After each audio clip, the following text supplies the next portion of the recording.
Hey, Robert. Hey, brother. Sean Shepard. What's up, Sean? Nice to meet you. Nice to meet you, Thanks sir. for having me today. Man, my pleasure, man. Come on in. Yeah. We call this place the Triple H. Horry House on the Hill. So, you know, we kind of hidden in the hills. Come into my house, have a little sit down, have a little talk.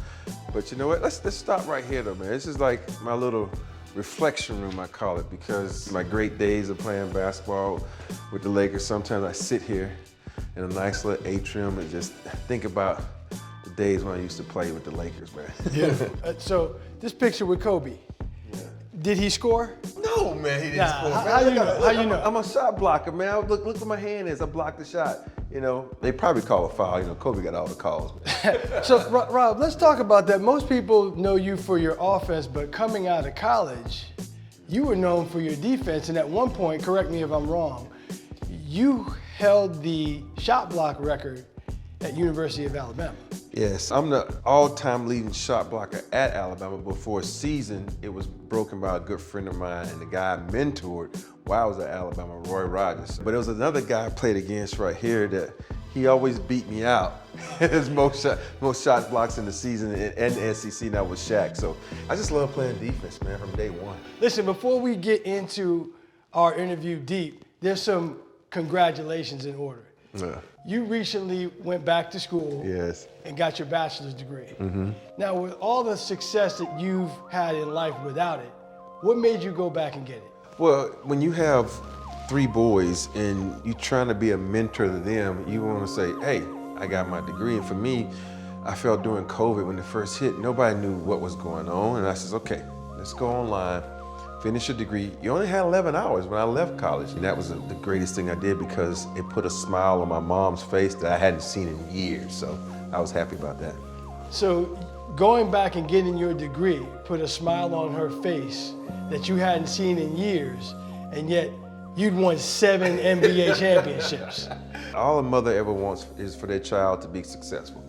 And I think she realized I was successful on the court, but I left something unfinished. And she knew how much I wanted to graduate, so she could be proud of me for doing what I said I was gonna do, a job finished, a job completed. So I think that smile was like the ultimate prize for her, that my child did something that I always wanted to do, was graduate from college. Well, props to you, brother. Yeah, Props thank to you, thank you.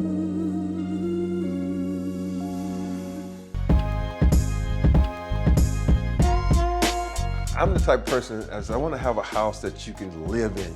You know that house that your grandma had, you couldn't go in that room? Right. Yeah, so I didn't want a house like that. I want to be able to go into a room, sit down, enjoy all of your house. It's not like a one little section. So this is basically my side of the house. I got my bar right here. All right. And then I got my TV, and then I got my just sitting area, man. I come in here, I let the shades down.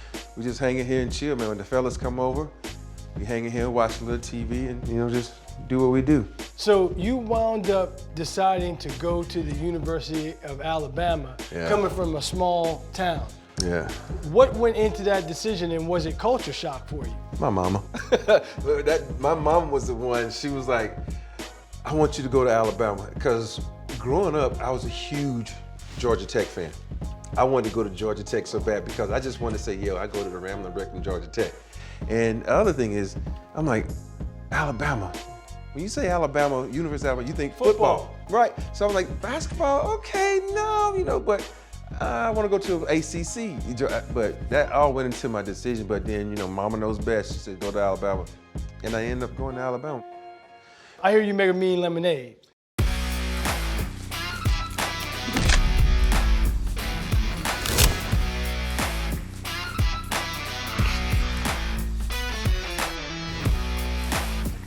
How are you able to balance being an NBA star with being a husband and a father? It was hard, man, because there was so many opportunities where you wanted to be there for your kids, and it's more fun to just, you know, be there every day now because I can be. With my previous marriage and my other boys, I couldn't be there every day because basketball got in the way. Marriages are rough when you play a sport because you're gone so much. 41 games on the road. Right. You're gone a lot. Right. And so it's hard on marriages, so you have to be very strong-minded and very strong-willed people to survive. My daughter was born missing part of her first chromosome, which was a syndrome called 1p36 deletion syndrome. So that was really the hard part because she needed me. And it was one of those situations where you try to be there, but basketball gets in the way and that's your job. When she was first born, they didn't even know what she had. The condition didn't even have a name. She gave us 17 great years, you know, and she was an inspiration to a lot of my friends and a lot of my family because they know the struggle she had each and every day to stay in this world. And I know a lot of days when I'm feeling bad and I'm on the basketball court, or I just think about her. I was like, think about what she had to go through to make it from day to day. And so anytime I'm having a bad day, I'm like, man, it ain't that bad. She was an inspiration in so many ways and so many people just to say, you know, live life to the fullest. You know, everybody always want to say they're in a better place, but I wish that place was with me. But it's hard at times, and I try to keep a fresh mind because I got 3 other kids I have to, you know, go out and support and live for. So it's hard, but we keep it moving. Thank you for sharing that with our viewers, Rob.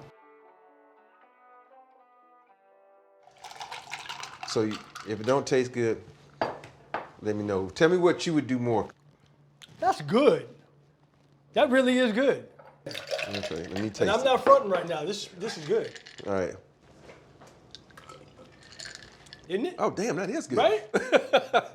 So, this nickname of yours, Big Shot Rob, who came up with that? I believe it was Craig Kilborn from ESPN. We was playing San Antonio Spurs when I was with the Houston Rockets in the playoff game. And I was 0 for 9, over. And end of the game, Rodman left me. He was with the Spurs at the time. He left me, and I pump faked the ball to Sam Cassell in the corner, took a step in, knocked down a J. And then I think he started out as a joke because that was the only shot I made. So, oh, Big Shot Bob, you make the one shot, and now you 1 for 10 or whatever it was. So I think Craig Kilborn is the one that kind of gave me that name. So he dubbed you Big Shot Bob. See, that's what I thought your nickname was, but when I talk to Laker fans, they call you Big Shot Rob. Well, it's a funny story to that too. I had met Craig Kilborn after that, and my mom was like, I don't want him to call you Bob. That's your daddy's name. Oh. And so I went to him, I said, you know what, my mom don't, you know, jokingly, says, my mom don't want you to call me Bob. You know, but you wasn't joking. No, I didn't care. I'm just happy that I had a nickname, right, you know, right, because, right. you know, growing up, you know, you got Clyde the Glide, Air Jordan, you got the Human Highlight Film. You have all these guys with nicknames. And to me, that was a sign of that you made it, right? And not that you came in and you gave yourself a nickname. Someone gave that nickname to you. So when he gave me that nickname, I was like, oh, I made it now, right? And so I told him the story about my mom not liking it. And the next day on ESPN, he says, Big Shot Bob. Oh, wait. His mom don't want me to call him Bob. He actually said it. I just died laughing. My mom saw it, and she's like, I can't believe you told him that. I'm like, you told me to tell him, Mom, but I did it as a joke. So it now is Big Shot Bob, Big Shot Rob. I take them both. So you've hit a lot of big shots. For our viewers out there who aren't familiar with your career, there's a reason why you got that nickname. Yeah. What was your favorite big shot? If you make me pick one, it has to be 2000 against the Sacramento Kings in the Game 4. That to me is a shot that feels great because you did it in your own arena. We're down to 7 seconds. Bryant putting the move on Christie. Rebound O'Neal. Coming up short. Horry for the win. You get it in your arena and you get to hear the fans chant your name. You know, I was so used to them chanting Kobe or Shaq or MVP when those guys went to the line. But to have them yell in Staples Center, Horry, and it's the greatest feeling, man. And I think a lot of it had to do with also growing up a big Laker fan. I had a Magic Johnson poster on my wall in college. I used to give him a high five every night before a game. And I grew up a big fan of his. And now to be able to do what he did in a Laker uniform was like the crown on my career. And for me to make that shot and to eventually go on and win that series and then win that championship, it was really, really special. So you know LeBron James recently tweeted out that he thought that your game-winning shot against the Kings was one of the most iconic moments in the history of Staples Center. Yeah. How did you feel when you saw that he said that about you? Man, you know, anytime you have a great player, especially LeBron, that recognizes what you did and acknowledge it, it's special. Even when you see him, he'd be like, "What's up, Big Shot?" It's like, man, do you know my real name? No, but they call you by your nickname. You know you made it, like I said. But it feels great that the guy who's done so many iconic things in his game, and he's a legend. He's done so many things in so many different teams. So when he says that's a great moment in Staples Center history, you know, everybody should listen up because he knows what he's talking about.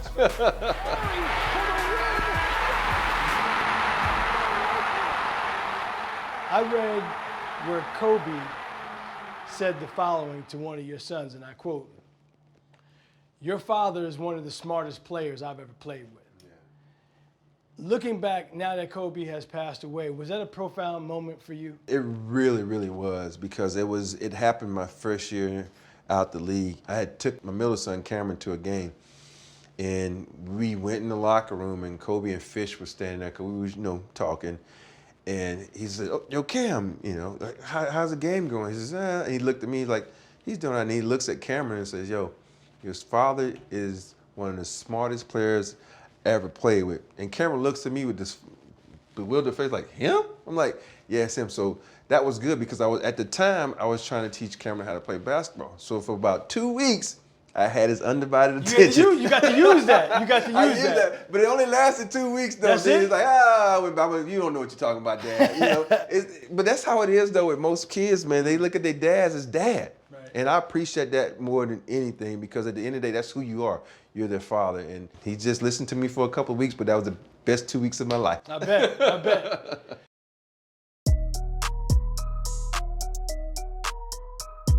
So Rob, our sponsor DWS heard that you are a cigar aficionado. So I wanted to present this box to you. Maybe we can smoke one? Yes, man, thank you. You know, the thing about cigars is I started smoking when I started winning championships. So I've been smoking for a while now. You won 7 with 3 different teams. Thank you. What are some of the most important traits that those championship teams had that corporations should also have? An open line of communication. I think for me, I learned that from day one. And what I mean by that is you have to be able to tell guys on your team what you're comfortable with. So do you remember the media now? Oh man, yep. You know, the funny part being about media is you have to understand that you've been there before, and you can't be too critical. Thank you. You're welcome. So, because you get too critical, then you're gonna have a problem.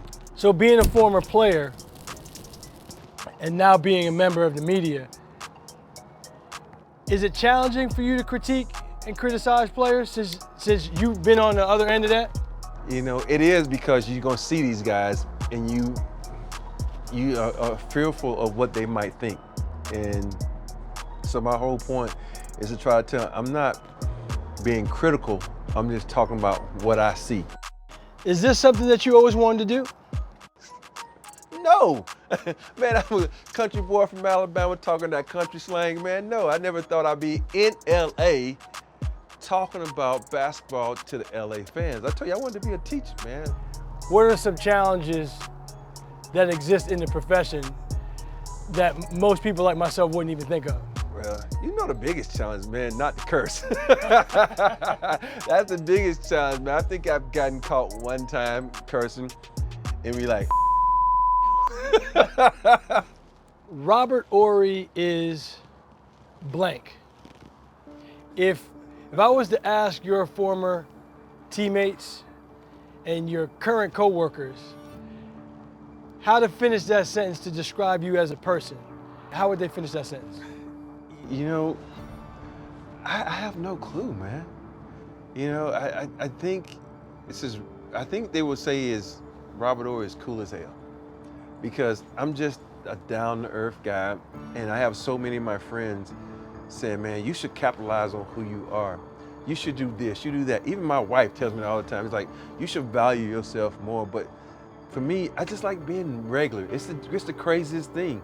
I just like going out, you know, going to lunch, hanging out with my friends, you know, and just being regular. I know that sounds weird, but when you become a professional athlete, There's so many moments in your life where you can't be regular. Right. And like, you can't say, okay, LeBron, let's go to the mall.